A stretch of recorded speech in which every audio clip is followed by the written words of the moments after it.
महाराज रुद्रवीर को यह आभास होने लगा था कि महल में कुछ बदल रहा है। दीवारें वही थीं, पर हवा में अब पहले जैसी पवित्रता नहीं रही थी। वैदिशा दिन ब दिन राजा के और समीप आने लगी। वह रानी की स्मृतियों का सहारा बनती, राजा की पीड़ा को शब्द देती और धीरे धीरे उसका विश्वास जीतती चली गई। राजकुमारी अन्विता उस स्त्री से असहज रहती थी।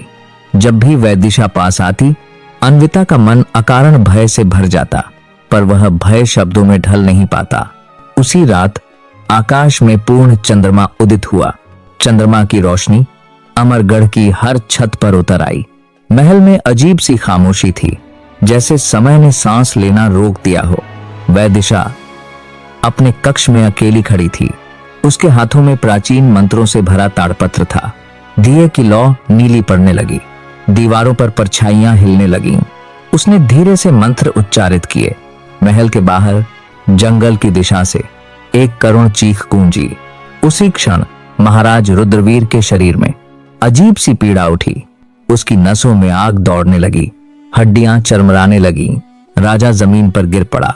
उसका शरीर मानव रूप से बदलने लगा।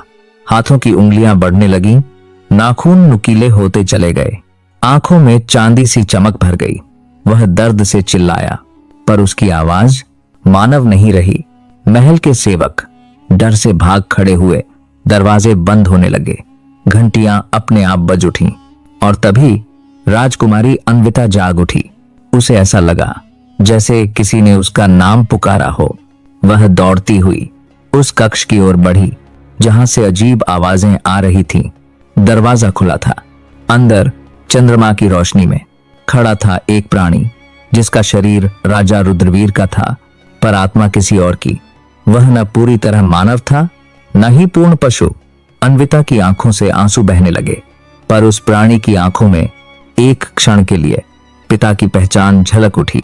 दूर अंधेरे में खड़ी वैदिशा मुस्कुरा रही थी। उसकी योजना सफल हो चुकी थी, पर वह यह नहीं जानती थी कि जिस श्राप को उसने जगाया है, वह केवल राजा को ही नहीं, पूरे अमरगढ़ को बदलने वाला था। आगे की स्टोरी देखने के लिए बने रहे और चैनल को जरूर सब्सक्राइब करें। धन्यवाद।